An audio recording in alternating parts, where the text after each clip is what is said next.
Visa, Mastercard, RuPay.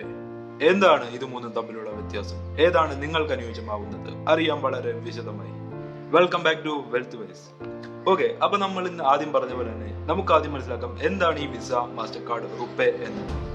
അപ്പോൾ ഇതെന്ന് പറയുന്നത് ഒരു തരത്തിലുള്ള പേയ്മെന്റ് നെറ്റ്വർക്ക് ആണ്. അതായത് ഉദാഹരണത്തിന് ഇപ്പോൾ നമ്മൾ ഒരു കടയിൽ നിന്ന് എന്തെങ്കിലും സാധനം വാങ്ങിയെന്ന് കരുതുക. അപ്പോൾ നമ്മൾ പേയ്മെന്റ് ചെയ്യാനായി കാർഡാണ് യൂസ് ചെയ്യുന്നതെങ്കിൽ നമ്മുടെ ബാങ്കിലെ അക്കൗണ്ടും ആ കടയുടമയുടെ അക്കൗണ്ടും തമ്മിൽ യാതൊരു ബന്ധവുമില്ല. അപ്പോൾ ഇതിനെ തമ്മിൽ ബന്ധിപ്പിക്കുന്ന സോഫ്റ്റ്വെയറിനെയാണ് നമ്മൾ പേയ്മെന്റ് നെറ്റ്വർക്ക് എന്ന് ഉദ്ദേശിക്കുന്നത്.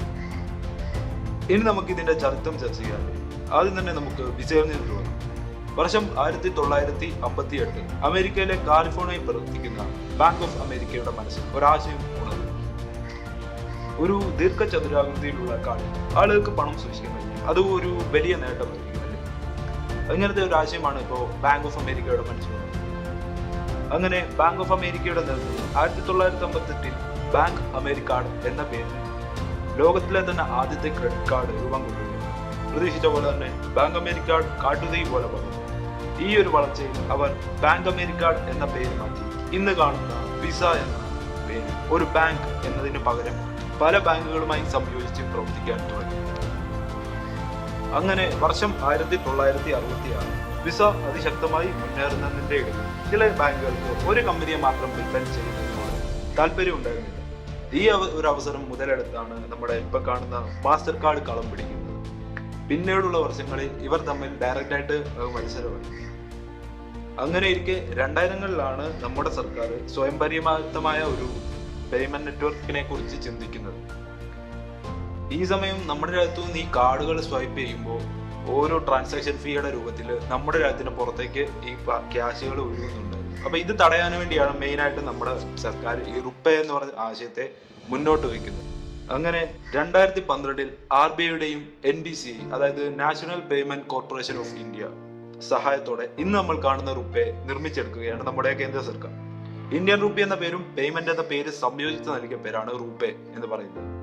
അങ്ങനെ നമ്മുടെ രാജ്യത്തേക്ക് പുറത്തേക്ക് ഒഴുകിയ ഫോറിൻ കറൻസി നമുക്ക് പിടിച്ചു നിർത്താൻ നമ്മുടെ സർക്കാരിനായി ഇതുകൊണ്ട്. ഇനി നമുക്ക് നമ്മുടെ യഥാർത്ഥ വിഷയത്തിലേക്ക് വരാം. എങ്ങനെയാണ് ഇവ മൂന്നും വ്യത്യാസപ്പെട്ടിരിക്കുന്നത് ആൻഡ് ഇതിൽ നിങ്ങൾക്ക് ഏതാണ് ഉപകാരപ്പെടുന്നത്? അപ്പൊ നമ്മൾ നോക്കുകയാണെങ്കിൽ വിസയും മാസ്റ്റർ കാർഡും ഏതാണ്ട് 200-ലധികം രാജ്യങ്ങളിൽ ഉപയോഗിക്കുന്നുണ്ട്. അതായത് റുപ്പയുമായി താരതമ്യം ചെയ്യുമ്പോൾ ഏകദേശം 200-ലധികം രാജ്യങ്ങളിലാണ് ഈ വിസയും മാസ്റ്റർ കാർഡും സേവനം നൽകുന്നത്. ഇതിൽ റുപ്പയ്ക്ക് മാത്രമുള്ള മറ്റൊരു സവിശേഷത എന്നത് ഗൂഗിൾ പേയുമായിട്ട് ഏറ്റവും അധികം സീംലെസ്ലി ഇന്ത്യ വർക്ക് ചെയ്യുന്നത് നമ്മുടെ ഈ റുപ്പേ മാത്രമാണ്.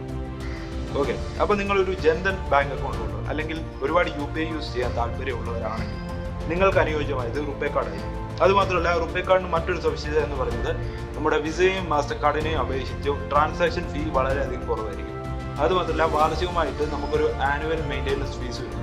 അത് റുപ്പയ്ക്ക് വളരെയധികം തുച്ഛമായതാണ് ഈ വിസയും മാസ്റ്റർ കാർഡിനും കൂടി താരതമ്യം ചെയ്യുന്നത്. ഓക്കെ, അപ്പൊ ഈ കാരണങ്ങൾ നിങ്ങൾക്ക് ബാധകമാണെങ്കിൽ നിങ്ങൾക്ക് അനുയോജ്യമായ കാർഡ് റുപ്പയാണ്. നമുക്കിനി മാസ്റ്റർ കാർഡിനെ വിസയിലും നോക്കാം. ഇപ്പൊ നിങ്ങളൊരു ഫ്രീക്വന്റ് ആയിട്ട് ഇന്റർനാഷണൽ ട്രിപ്പുകൾ അല്ലെങ്കിൽ ട്രാവൽ അല്ലെങ്കിൽ ഈ അലിബാബ, ആമസോൺ പോലെയുള്ള ഓൺലൈൻ സർവീസുകൾ ഉപയോഗിച്ച് ഷോപ്പിംഗ് നടത്തുന്ന ആളാണെങ്കിൽ നിങ്ങൾക്ക് കൂടുതൽ ഉപകാരപ്പെടുന്നത് ഈ വിസ അല്ലെങ്കിൽ മാസ്റ്റർ കാർഡ് സേവനമാണ്. അപ്പോൾ നിങ്ങൾക്ക് എന്തെങ്കിലും അഭിപ്രായങ്ങളോ നിർദ്ദേശങ്ങളോ ഉണ്ടെങ്കിൽ താഴെ കമന്റ് ബോക്സിൽ രേഖപ്പെടുത്താവുന്നതാണ്. നമ്മൾ തീർച്ചയായും മറുപടി തരുന്നതായിരിക്കും. ഇപ്പോൾ അടുത്ത വീഡിയോ വരുന്നിടം വരേക്കും ചാനൽ ലൈക്ക് ചെയ്യുക, ഷെയർ ചെയ്യുക, സബ്സ്ക്രൈബ് ചെയ്യുക. ലൈക്ക് ചെയ്യുന്നത് വഴി കൂടുതൽ ആളുകളിലേക്ക് ഈ വീഡിയോ എത്താൻ കാരണമാണ്. Thank you.